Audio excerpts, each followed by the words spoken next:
അപ്പോൾ നമുക്ക് ഈ മഴയത്ത് നല്ല ചൂടുള്ള മാങ്ങാപ്പുട്ട് കഴിച്ചാലോ. അത് ഇന്നത്തെ ബ്രേക്ക്ഫാസ്റ്റ് മാങ്ങാപ്പുട്ടാണ് കേട്ടോ. കുഞ്ഞിൽ ഞങ്ങൾ ഈ പുട്ട് വെറും പുട്ട് കഴിക്കാൻ ഭയങ്കര മടിയാണ്, കറി ഉണ്ടെങ്കിലും കഴിക്കാൻ കുറച്ച് ബുദ്ധിമുട്ടാണ്. അങ്ങനെ ഇരുന്ന സമയത്ത് നമ്മുടെ അമ്മാമ്മ നമുക്കിതുപോലെ മാങ്ങ ഉണ്ടെന്നുണ്ടെങ്കിൽ മാങ്ങാപ്പുട്ട് ഉണ്ടാക്കി തരുമായിരുന്നു. അപ്പം ഞാൻ ഇന്നലെ തന്നെ അമ്മമ്മയെ വിളിച്ച് റെസിപ്പിയൊക്കെ ചോദിച്ചു വെച്ചു. അപ്പോൾ അടുക്കള കയറത്ത് ഞാൻ മാങ്ങാപ്പുട്ട് ഉണ്ടാക്കുമ്പോൾ എങ്ങനെയാവുമെന്ന് എനിക്കറിയില്ല. അപ്പോൾ നല്ല പഴുത്ത മാങ്ങ നോക്കി ഞാൻ എടുത്തിട്ടുണ്ട്. കുക്ക് ചെയ്യാൻ അറിയില്ല എന്ന് പറഞ്ഞ് ഭയങ്കര ക്രെഡിറ്റായിട്ടൊന്നും ഞാൻ കാണുന്നില്ല, കാരണം എന്നെ അറിയുന്ന ഫ്രണ്ട്സും എൻ്റെ റിലേറ്റീവ്സിനും അറിയാം എനിക്ക് കുക്കിംഗ് അത്ര നന്നായിട്ട് വരില്ല എന്നുള്ള കാര്യം. അപ്പോൾ നല്ല പഴുത്ത നമ്മുടെ ഏത്തമ്പഴം പോലെ പഴുത്ത മാങ്ങയില്ല, അത് നമ്മുടെ പുട്ടുപൊടിയിലേക്ക് ഇട്ട് നന്നായിട്ടൊന്ന് കുഴച്ചെടുക്കുക. പുട്ടുപൊടിയിൽ ഓൾറെഡി ഞാൻ ഉപ്പിട്ട് വെച്ചിട്ടുണ്ട്. നിങ്ങൾക്ക് ഉപ്പ് വേണ്ടാന്നുണ്ടെങ്കിൽ ഇടണ്ട, ഉപ്പ് ഞാൻ ഇടാറുണ്ട്. അപ്പോൾ നന്നായിട്ടൊന്ന് കുഴച്ചെടുക്കുക അത്.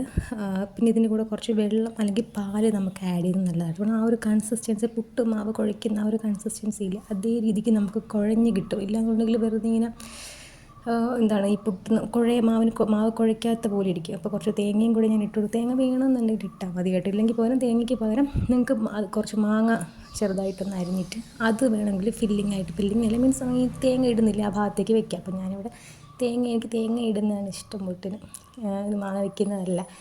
സോ അപ്പോൾ കുറച്ച് തേങ്ങ ഇട്ട് കൊടുത്തിട്ട് ഞാൻ മിഡിൽ പാർട്ടിൽ തേങ്ങ ഇടുന്നില്ല കേട്ടോ. താഴെയും ഏറ്റവും മുകളിലും മാത്രമേ തേങ്ങ ഇട്ട് കൊടുക്കുന്നുള്ളൂ. ഇതിനിടയിൽ വേണമെങ്കിൽ നിങ്ങൾക്ക് മാങ്ങ കൂടെ വെക്കാം കേട്ടോ. അപ്പോൾ എനിക്ക് കൈ കൊണ്ടിടുന്ന അത്ര സെറ്റായിട്ട് വരില്ല, ഞാൻ സ്പൂൺ വെച്ചിടുന്നത്, അപ്പോൾ എനിക്കത് ഇത്ര ഇതായിട്ട് വരില്ല. അപ്പോൾ ഞാൻ തേങ്ങ മുകളിൽ വെച്ച് കൊടുത്തിട്ടുണ്ട്. അപ്പോൾ പാത്രം ചൂടായിട്ടുണ്ട്, അപ്പോൾ വെച്ച് കൊടുത്തു. അപ്പോൾ ഈ കുഞ്ഞു പിള്ളേരാണെങ്കിൽ ഈ പുട്ട് കഴിക്കാൻ ഭയങ്കര മടിയുള്ള കൂട്ടത്തിൽ. അപ്പോൾ ഇങ്ങനെ ചെയ്ത് കൊടുത്താൽ കുറച്ചുകൂടെ അവർ കഴിക്കാൻ കുറച്ചുകൂടെ അവർക്ക് ഇൻട്രസ്റ്റ് ആവും, കാരണം കളറും വ്യത്യാസമാണ്. ഇനി ഇതിൻ്റെ കൂടെ കഴിക്കാനായിട്ടൊരു സൈഡ് ഡിഷ് പോലൊരു സംഭവം കൂടെ ഞാൻ ഉണ്ടാക്കുന്നുണ്ട്. കുഞ്ഞിനെ ഇതും നമുക്ക് വീട്ടിലുണ്ടാക്കി തരുന്നത് തന്നെയാണ്. മാങ്ങ നന്നായിട്ട് നമ്മൾ ഇങ്ങനെ ചിരണ്ടി എടുക്കാമെന്ന് പറയില്ല, അതിൻ്റെ കൂടെ കുറച്ച് തേൻ കുറച്ച് ഒഴിച്ച് കൊടുത്താൽ, കാരണം നല്ല മധുരമുള്ള മാങ്ങയാണെങ്കിൽ കുറച്ച് തേൻ ഒഴിച്ച് കൊടുത്താൽ, എന്നിട്ട് ഒരു സ്പൂൺ വെച്ച് നന്നായിട്ടൊന്ന് സ്മാഷ് ചെയ്യുക. നന്നായിട്ട് മിക്സിയിൽ അടിക്കുന്നത് ഇഷ്ടമാണെങ്കിൽ അങ്ങനെ, എനിക്ക് പക്ഷേ അതിനോട് താല്പര്യമില്ല. സ്പൂൺ വെച്ച് തന്നെ നല്ല ഉടഞ്ഞിരിക്കുന്ന മാങ്ങയില്ല, അപ്പോൾ നമ്മൾ സ്പൂൺ വെച്ച് തന്നെ ഒന്ന് ഉടച്ചു കൊടുത്ത് നന്നായിട്ട് നമുക്ക് കഴിക്കാൻ പറ്റും. നല്ല ടേസ്റ്റാട്ടോ, ഇത് വെറുതെ കഴിക്കാൻ ഭയങ്കര ടേസ്റ്റാണ് കേട്ടോ. അതിന് ശേഷം നമ്മുടെ വെന്ത പുട്ട് എടുത്തിട്ടുണ്ട്. ഇതിൻ്റെ കൂടെ കട്ടൻ ചായയാണ് കേട്ടോ ഞാൻ പ്രിഫർ ചെയ്യുന്നത്. ചായ ഞാൻ പ്രിഫർ ചെയ്യുന്നില്ല, കാരണം എനിക്കിഷ്ടം കട്ടൻ ചായയാണ്.